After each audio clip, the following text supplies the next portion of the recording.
mesmo um privilégio enorme. Fazemos parte de alguma coisa que é muito maior do que nós. Esta manhã agradecia ao pastor Leonídio por ter tido esta visão de começar igrejas e por ter aberto esta comunidade, e agradecia-lhe pelo simples facto desta ter sido a minha primeira comunidade e em 2003, quando abrimos estas portas, foi um ano também muito especial para mim, porque foi o ano em que eu também me comprometi e dediquei a minha vida ao Senhor. E sem dúvida que nesse ano temos datas a recordar, temos um marco histórico na cidade de Gaia, na vida de muitos. Poucos, porque no dia de inauguração é verdade que o espaço estava cheio, como dizia o Ari, mas eu lembro-me de haver cultos com 10, 12, 15 pessoas, éramos pouquinhos, mas o que é certo é que o Senhor estava a trabalhar e a fidelidade de Deus depois foi imitada, foi acolhida também por mais pessoas que, sendo fiéis, nos ajudaram no percurso até ao dia de hoje.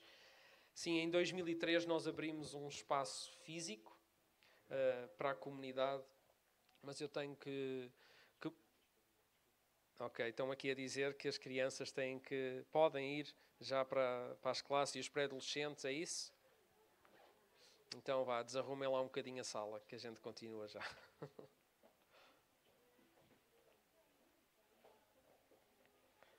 Vamos lá.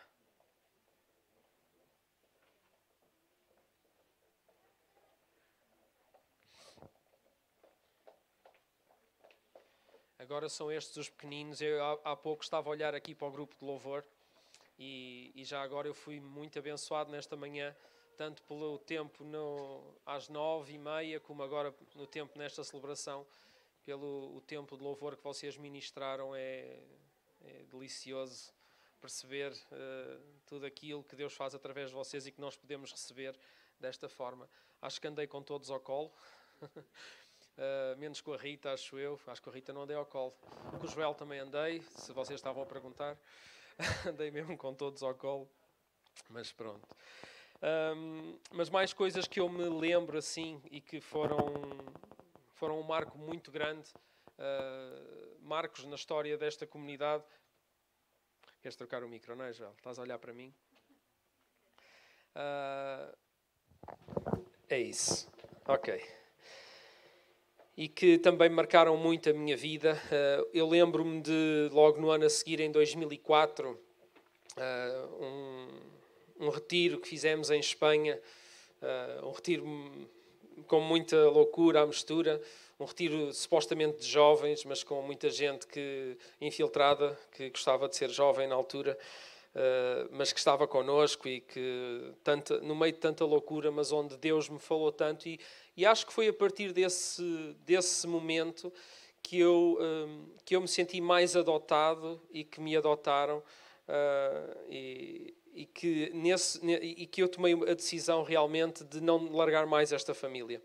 E apesar de eu estar em Lisboa, eu acho que eu nunca mais larguei esta família. Eu continuo a sentir-me parte desta família. Ainda ontem estávamos no encontro de cooperadores aqui da Igreja de Gaia, onde eu tive também a partilhar alguma coisa de Deus. E o Joel dizia que eu ainda sou cooperador desta casa. E eu fico confortável com essa ideia. Sinto-me bem com isso. Graças a Deus por isso também. Mas lembro-me também dos campismos nas conferências do Desafio Jovem, onde íamos todos à molhada lá para baixo, e outras coisas que fizemos assim em viagem. Lembro-me de começarmos depois as obras já neste espaço, porque a igreja era ali ao início da rua. Ainda agora, quando estava a virar para cima, estava a lembrar à Ruth, a minha esposa: olha, lembras-te daquele espacinho ali, daquele cantinho ali pequenino lá em baixo? E lembro-me depois de estarmos aqui no meio das tintas, das madeiras e de uma data de missionários aqui a montar o palco, e nós todos nas obras a trabalhar, mas todos muito entusiasmados com aquilo que estava a acontecer, porque estávamos ligados juntos a construir um espaço para a nossa comunidade, para a nossa família. Coisa tão boa. E depois, um ano depois, foi esta a comunidade que me enviou, na altura só a mim. O Joel também saiu. O Joel foi para a Operação Josué e eu fui para o Instituto Bíblico. E estávamos os dois ali na zona de Fanhões a ser instruídos, a ser preparados, no meio também de muitos desafios, muitas lutas, muitas incertezas. E depois, um ano depois, voltei para aqui para estar com a família, em 2006. E depois, um ano depois, casei, ali com aquela linda senhora. Está escuro, mas ela é linda a mesma, até às escuras.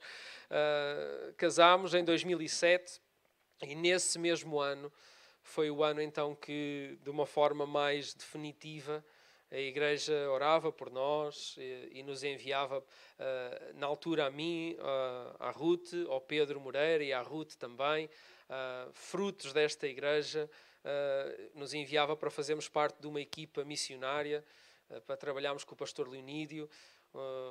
Muita dureza, muito sofrimento, muita luta, muita coisa a correr mal, mas o Senhor a trabalhar na nossa vida, muitas histórias também que marcaram de alguma forma tudo isto. E a história é feita destas coisas. E se eu agora vos perguntasse a vocês também o que é que aconteceu depois disso, não é? Aqui na igreja? E vocês teriam outros marcos históricos para acrescentar a esta história. Vocês teriam coisas para contar acerca daquilo que Deus tem feito e poderiam dizer, até aqui nos ajudou o Senhor. Podiam cantar que grande é a fidelidade de Deus, como nós estávamos a cantar há pouco. Nós podemos continuar a fazer isso, porque Deus está no nosso meio, Ele está a fazer, Ele quer continuar a fazer coisas mesmo muito, muito grandes. E há coisas novas a chegar, não é? Bem, mas é com saudade que eu lembro-me de coisas muito boas, das nossas saídas para a rua para distribuir folhetos, do evangelismo que fazíamos, pintados de palhaços e coisas assim. Lembro-me muito bem daquelas bem-aventuradas passagens de ano que a gente fazia aqui na casa e que eram realmente, eu acho que era o lugar do planeta Terra onde mais se ria. Era aqui, era literalmente aqui. Nós divertíamos-nos mesmo à grande. Porquê? Mas havia este sentimento entre nós de família, de unidade, que eu oro para que continue a haver, como o pastor Ari ainda agora dizia no fim do vídeo. É também a minha oração para que isso continue a desenvolver e a crescer no meio desta comunidade que nós tanto amamos.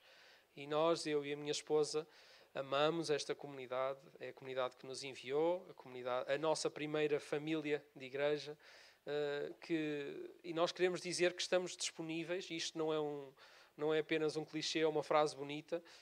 Nós temos estado à distância, a participar de algumas das coisas que por aqui acontecem, mas queremos mesmo estar disponíveis para continuar a servir-vos. Pertencer-vos sempre, sem dúvida, mas continuar a servir-vos também. É uma coisa que nós queremos disponibilizar o nosso tempo para que isso aconteça. A minha oração hoje, e naquilo que eu tenho para partilhar convosco, é que é a mesma que eu faço para outra parte desta família que se reúne lá em Lisboa, na Casa da Cidade. É para que nós possamos ser uma comunidade, uma igreja cheia da presença de Deus, cheia da sua presença. Que é isso que vai fazer mesmo a diferença. É tão bom poder perceber coisas a acontecer e nós pintamos as paredes. A igreja é mesmo muito dinâmica. Pomos luzes, tiramos luzes, trocamos as cores, metemos uma cozinha, sei lá, a gente pode fazer todas estas coisas, mas a igreja é muito dinâmica. E há pessoas que a gente envia, há pessoas que vão embora, há pessoas que são acrescentadas. A igreja tem todo este dinamismo, mas há uma coisa que eu acho que deve ser, para além dos marcos da igreja, para além dos acontecimentos, para além dos eventos, para além destes dinamismos e destas mudanças, deve de haver uma coisa que deve ser sempre a marca da igreja. E eu acho que essa marca deve ser realmente isso, é a presença de Deus no nosso meio. A presença de Deus a habitar em cada um e a ligar todos. E é sobre isso que eu queria falar hoje um bocadinho. Eu vou começar por ler aqui uma passagem antes de irmos a alguma coisa que Paulo martela bastante, fala bastante no ensino que ele faz ao longo da maior parte do Novo Testamento, porque a maior parte do Novo Testamento foi escrita por ele, a maior parte das cartas e dos textos. Mas alguma coisa que está em Tiago, no capítulo 2, que vocês podem acompanhar também, que nos vai ajudar também a entender. Paulo também diz isto, mas eu acho que Tiago põe isto de uma forma tão prática, quão prática ele diz no próprio texto que escreve que deve ser a nossa vida.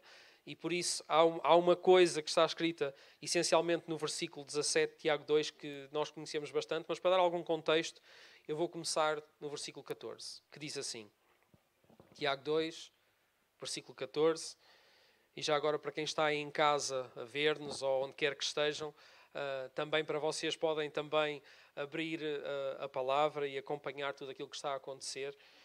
E sem dúvida que a Igreja, hoje a prova está aí à vista, tanto que vocês estão aí em casa a ver isto, mas a Igreja é muito mais do que aquele encontro que acontece ao domingo de manhã.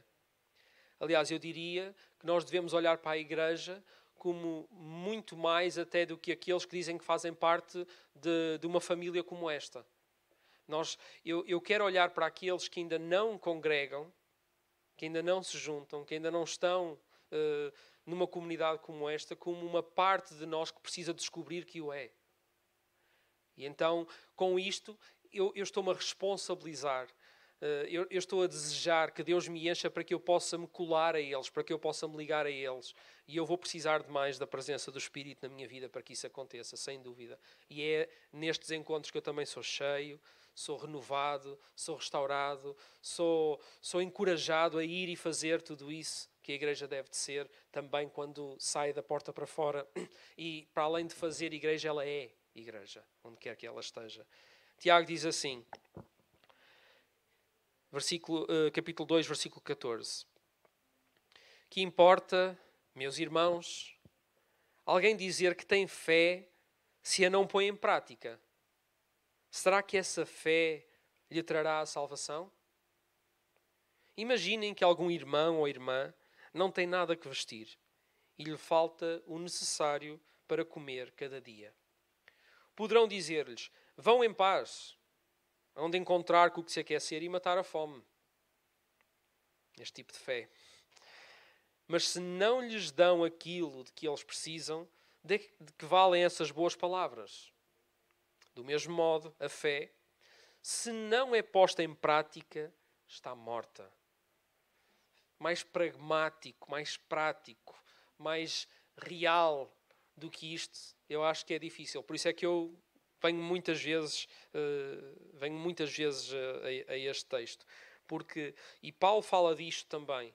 Paulo também fala muito disto no Novo Testamento. Ele diz, por outras palavras, ele diz a mesma coisa que Tiago está a dizer, que é que os sinais devem seguir aqueles que creem. Ele diz coisas que nós vamos ler também, que é bom que haja os dons, mas é bom que haja essas manifestações, é bom que haja a presença do Espírito através dessas coisas, mas é bom que haja algum sumo que possa ser retirado daí, que haja algum proveito que possa ser retirado do dom no vosso meio, não é? Porque senão é exatamente isso, é a fé sem as obras.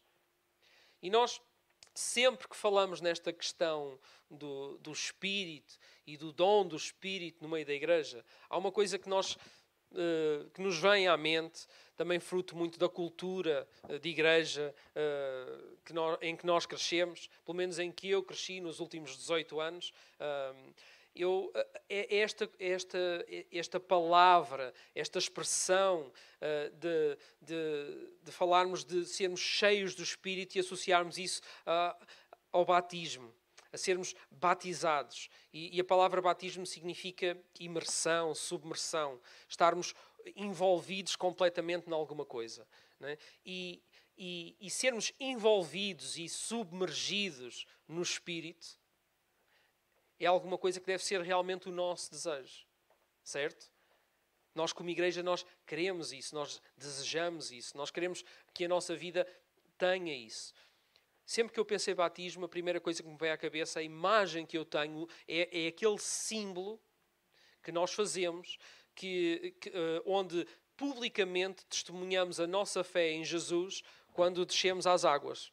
quando fazemos uma submersão, uma imersão completa do nosso corpo dentro de uma piscina, ou quando eu lembro-me do meu batismo, quando eu fui batizado, e fui batizado ao mesmo tempo que a irmã Conceição. Lembro-me nesse dia, nesta igreja, fomos os dois que fomos batizados. A irmã Conceição, alguém muito querido também desta comunidade, que já não está connosco, mas está muito bem, graças a Deus.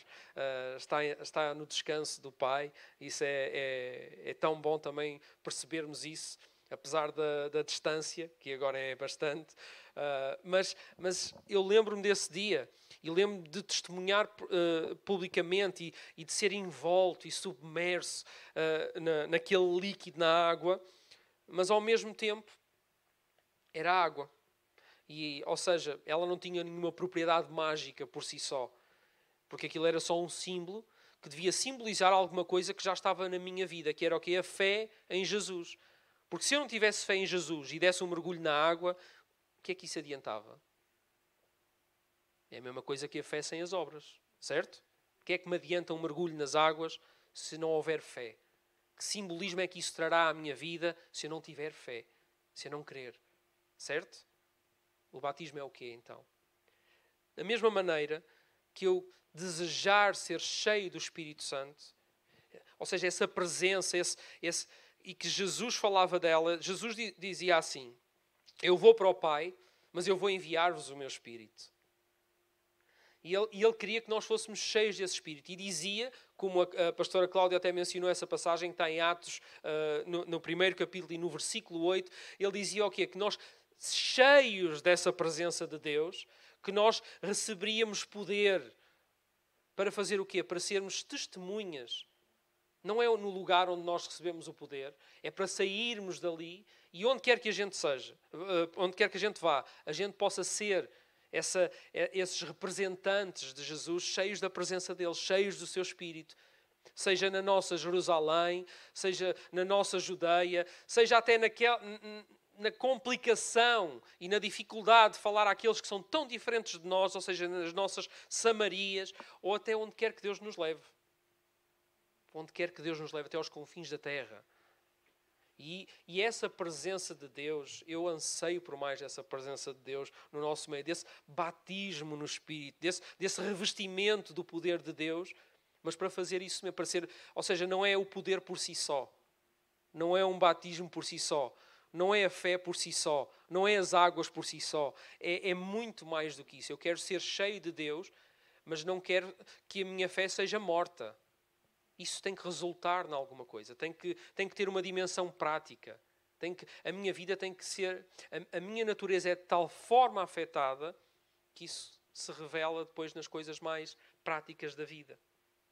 Jesus, ele falava do amor do Pai às multidões.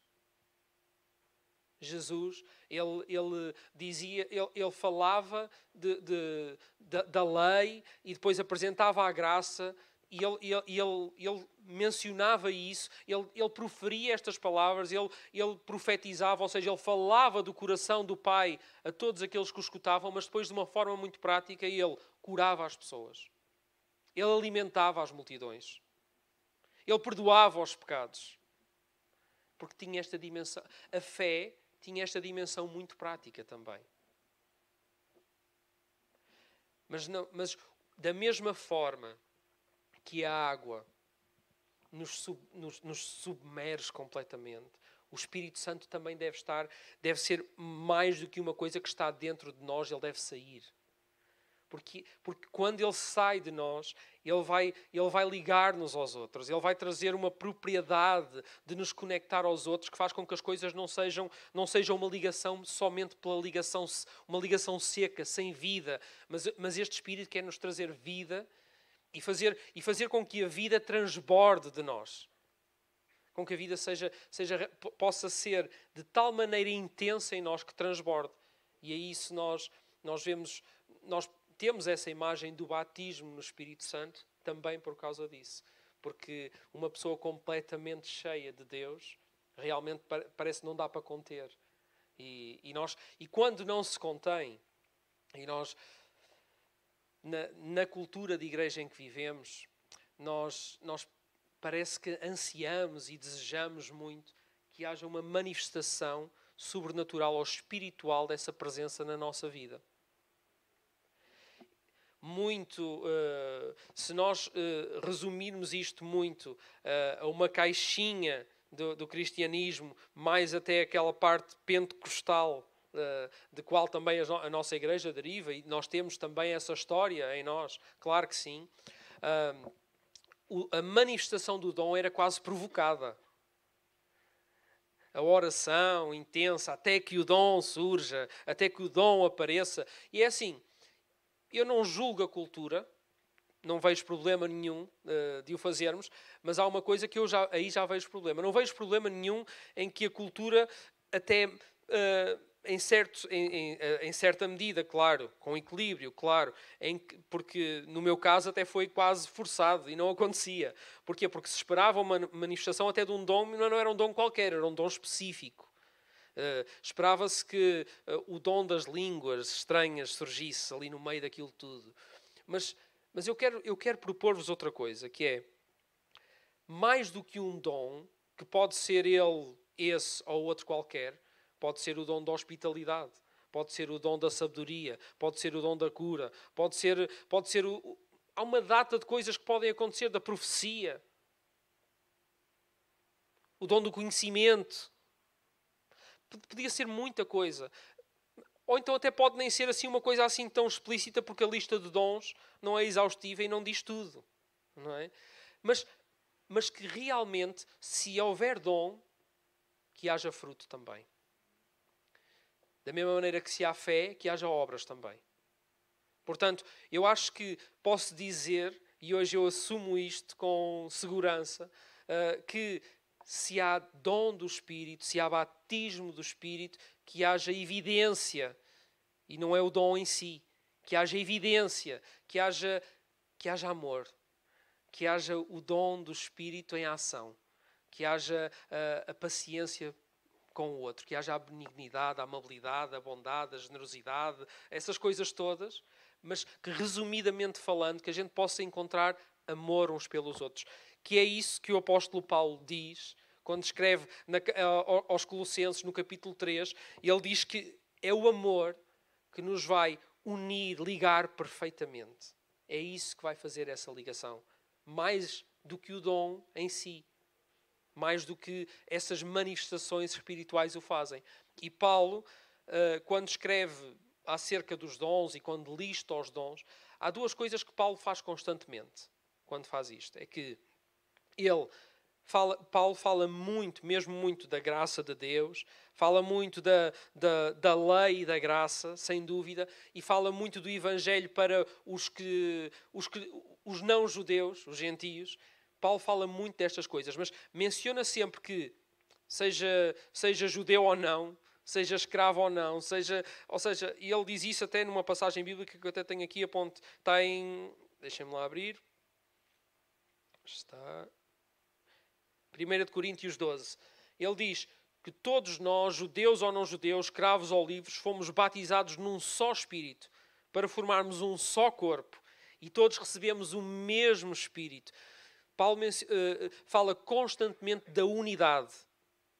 E aponta sempre para um só corpo. E por isso é que nessa passagem de 1 Coríntios capítulo 12, Paulo, depois de mencionar os dons do Espírito, ele começa a falar da finalidade dos dons. E ele diz que é o quê? Que é fazer de nós um só. Ele diz que somos todos um só corpo. Partes diferentes do corpo, com funções diferentes no corpo, mas que é ligados que Deus nos quer. É unidos que Ele nos quer. É Ele, a Cristo, que é a cabeça, mas a cada um de nós a operar conforme Ele quiser distribuir os dons, da forma que Ele nos quiser usar a nossa vida. Mas que, no meio de tudo isto, seja perceptível, seja evidente essa presença do Espírito no nosso meio, pela forma como nós nos amamos uns aos outros. Que é essa a forma com que o mundo, lá fora, com que aqueles que ainda não estão ligados, vão reconhecer que Deus está no nosso meio. E as pessoas não vão reconhecer que Deus está no nosso meio se nós não tivermos isso e tivermos um culto cheio de fogo. cheio de música e de luzes e tudo mais, e grandes artifícios, e fogo de artifício por todo lado, e línguas, e dons, e orações em voz alta. Vocês já viram o que era? Se aqui ao domingo, um de vocês estava aqui no domingo a fazer tudo o que é normal e que por vezes acontece nos nossos encontros, a orar em voz alta, a manifestar graça, dom, de várias formas, a subir ao palco e tocar um instrumento, a declarar a palavra de Deus, mas nesse mesmo culto estivesse um dos vossos vizinhos, que morasse no vosso prédio. E esse vizinho estava a ver tudo isso à distância e assim, com os olhos assim semicerrados, a pensar: alguma coisa aqui não está certo, isto não está a bater certo. Se vocês fossem aquele vizinho que fosse o vizinho sempre mal disposto, que nunca cumprimenta ninguém, que deixa o lixo nas escadas do prédio. Estão a ver? Aquele que é fofoqueiro, que anda a falar mal dos outros nas costas. De que é que adianta todo aquele fogo de artifício? Aliás, isso fazia mais mal do que bem. Vocês estão a ver a incoerência da fé sem obras? Ou do dom sem o fruto? O dom do Espírito sem o fruto do Espírito? Não faz sentido nenhum. É bom que uma coisa siga a outra. E aprendemos isso com Jesus. Porque Jesus fazia isso, como já falámos. Uma das coisas que eu percebi que vocês têm estado a falar sobre os profetas e falaram sobre Jonas. E é um livro riquíssimo. Aliás, é dos livros que eu mais gosto de ler, porque Jonas tem particularidades únicas e distintas do resto de todos os profetas. É impressionante. Das coisas que mais me impressionam no livro de Jonas é que eu, ao ler este livro, Jonatas é o nome do meu filho, do meio, e do meio quer dizer, agora já não sei bem se é do meio, porque as coisas, entretanto, mudaram um bocadinho. Pronto, está ali no meio, juntamente com o outro. Ou seja, Jonas tem esta particularidade de ser... Eu, quando leio Jonas, eu digo, Jonas parece que tem mais revelação do Deus que eu conheço hoje, depois de Jesus ter vindo, do que qualquer um dos outros profetas. Porque ele tinha a plena consciência de um Deus que ama e que está disposto a perdoar e é tardio a irar-se, que os outros profetas não tinham. Os outros profetas pediam constantemente a ira de Deus e parece que Deus assim o fazia e que Deus se zangava com o povo e tudo mais.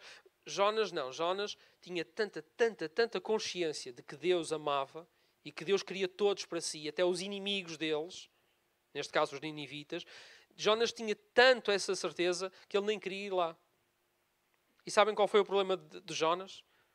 O principal problema de Jonas não é não conhecer Deus e não conhecer o coração de Deus, porque eu acho que ele conhecia mesmo. Era ele não querer que a presença de Deus na vida dele, o dom, fosse manifesto no fruto, pela forma como ele deveria de amar aqueles a quem ele declarava a palavra de Deus. Neste caso, os inimigos, os outros, o diferente, aqueles que ainda não faziam parte, mas que Deus queria acrescentar. Esse foi o problema de Jonas.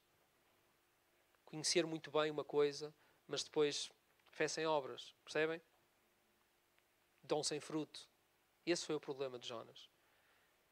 Amigos, irmãos, família, querida, que a igreja, por muitos marcos históricos que a gente possa construir, e é tão bom celebrar 18 anos e perceber tudo aquilo que Deus já fez, esta marca tem que fazer parte da história desta casa, sempre, e tem que continuar a fazer, e tem que ser um desejo, um anseio, tem que ser alguma coisa que realmente nós possamos pedir ao Pai, não é? Porque a Bíblia também diz que se nós que somos maus sabemos dar coisas boas aos nossos filhos, quanto mais Deus não nos dará o Espírito Santo se nós o pedirmos. Amém? Vamos pedir esse Espírito Santo. Vamos pedir a presença de Deus no nosso meio. Vamos desejar que Ele trabalhe através da nossa vida, dessas formas incríveis e sobrenaturais que ligam, que colam, que nos aproximam dos outros. Vou ler aqui alguma coisa que Paulo também escreveu no livro de Romanos e que me ajuda a entender isto com mais clareza. Romanos 6, 2 versículos, o 13 e o 4, diz assim: Não sabem que todos nós, os que fomos batizados para estarmos unidos a Jesus Cristo, ficámos unidos com Ele na sua morte? Pelo batismo fomos sepultados com Cristo e tomamos parte na sua morte. Assim podemos viver também uma nova vida à semelhança dele, que ressuscitou da morte pelo poder divino do Pai. Que a presença de Deus, que nos batiza, que nos enche, que transborde, também nos ajuda a renascer, a morrer para nós próprios e ao ponto de sermos imitadores de Cristo nesta dimensão. Na dimensão daqueles que dão a vida para que outros a tenham. O Ari e a Cláudia deram aqueles que a gente pode considerar os melhores anos, os anos da juventude, para partir a pedra necessária para edificar uma igreja saudável. E eu louvo a Deus pela vida deles, sem dúvida. Louvo a Deus pela vida de todos aqueles que antes de nós sofreram. Louvo a Deus pela vida dos discípulos e daqueles seguidores de Jesus, que quando Jesus, antes de subir aos céus, disse: aguardem pelo meu poder. E eles estavam ali a aguardar pelo poder, e realmente o poder de Deus desceu sobre eles. E aquilo que acontece a seguir é que eles ganham uma ousadia e uma coragem de falar de Jesus aos outros, de mostrar o amor de Deus nas suas formas mais práticas, ao ponto de serem perseguidos, mortos, torturados, presos. Eles estavam dispostos a tudo isso por amor. Por amor. Eles deram a vida por amor também. E eles amavam a Deus. Mas digam-me vocês, como é que é possível separar o amor a Deus do amor ao próximo? Como é que eu posso ter um mandamento sem o outro? Eu acho que há só um mandamento. O mandamento é amar. É o privilégio de amar. É o privilégio. E Jesus fala disso. Quando Jesus fala da cruz, nós até parece quase sádico para olhar para a cruz e pensar a dor, o sofrimento e tudo aquilo. Como é que alguém pode desejar isso? Pode dar a sua própria vida sem que ninguém a tire. Ele próprio, Jesus é que quis dar a própria vida da maneira que o deu. Mas foi por amor a nós. E é isso que, no nosso meio, a presença do Espírito vai gerar também. A nossa capacidade, que está acima de nós mesmos, de nós também sermos como o grão que cai na terra e que, ao desabrochar, tem que morrer para que haja vida a nascer. Como o cordeiro que vai em silêncio e que é morto, mas que, ao dar a sua vida, há vida a nascer também. Há nova vida a acontecer.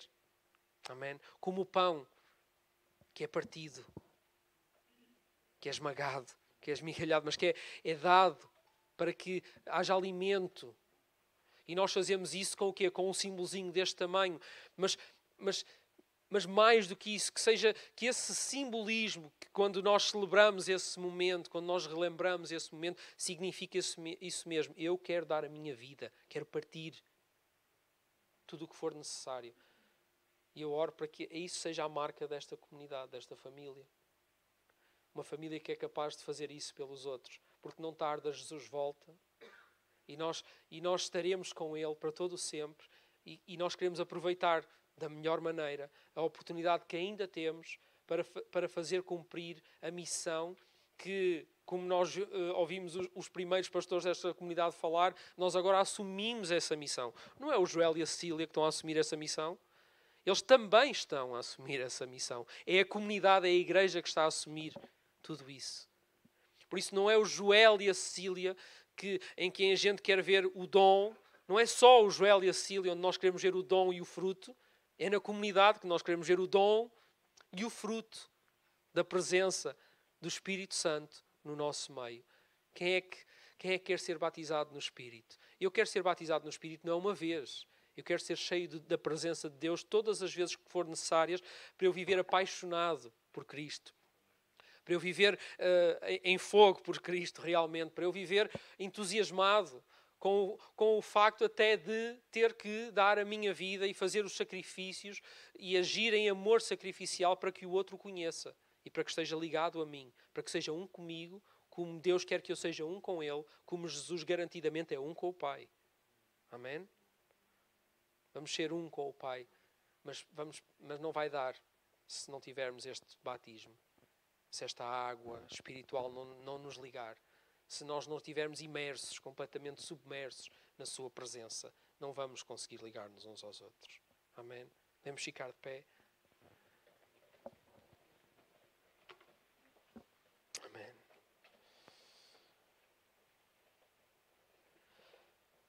A chatice é que, no meio de tudo isto que está a acontecer, nós não convém, não dá para agora orarmos uns pelos outros como sinal de consagração, de que queremos ser cheios desta presença de Deus. E sabem porque é que nós o fazemos uns com os outros e porque é que procuramos a presença uns dos outros e não fazemos isto simplesmente na nossa casa sozinhos, porque também o podemos fazer. É da mesma maneira que eu simplesmente não me atiro ao mar e digo que estou batizado sozinho. Isso não serve de nada. Não serve de nada. Da mesma maneira que eu não oro em línguas com o microfone na boca quando estou à vossa frente, porque isso não serve de nada. Vocês não vão perceber nada do que eu vou dizer. É suposto que, se eu fizer alguma coisa, que haja resultado, que haja obras, que haja o fruto também a acontecer, que haja benefício disso no nosso meio. Então, um dos maiores benefícios que eu tenho em fazer parte de uma comunidade é que a presença de Deus na vida do Joel, ela enche-me também a mim, porque ela sai dele e transborda para mim. E o encorajamento que nós damos uns aos outros, a tudo isto que flui no nosso meio, que tem liberdade para fluir do nosso meio. E a maneira como Deus escolheu não revelar-se completamente à vida de um e dizer: o Joel tem toda a graça, o Joel tem todo o dom, o Joel tem todo o favor. Em como Deus só vai ser conhecido se cada um de nós o der a conhecer. Porque é um corpo, não é uma pessoa. Há uma cabeça, mas há um corpo constituído por muitos. E é isso que vai fazer toda a diferença. Amém? Amém.